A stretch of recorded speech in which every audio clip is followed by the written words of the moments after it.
x power 4, x power 11, x power 6, x power 3. Find LCM and HCM. இந்த மாதிரி questions வந்து LCM HCM கண்டுபிடிக்க சொல்லுவாங்க. இது வந்து ரொம்ப ஈஸியாக பண்ணலாம். இதுக்கு என்ன பண்ணணும்னா முதல்ல வந்து அந்த அரிமானம் பவர் அடுத்து பார்க்கணும். இங்கே பார்த்தீங்கன்னா அரிமானம் ஈக்குவலாக இருக்குது, அதனால் பிரச்சனை இல்லை. பவர்ஸ் மட்டும் பார்க்கணும். 3, 6, 11.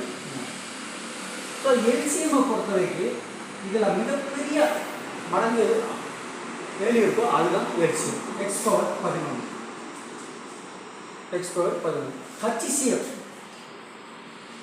இருக்கிறே சின்ன பவர், அதுதான் ஹச்சிசிஎஃப். மீ போவா எக்ஸ் பவர் 3, மீச்சிமா எக்ஸ் பவர் 10. அடுத்த கொஸ்டின் பார்த்துக்கோ. இப்போ அந்த 3 நம்பர்ஸ் 2 × 3 பெருக்கல் 3 × 2 பெருக்கல்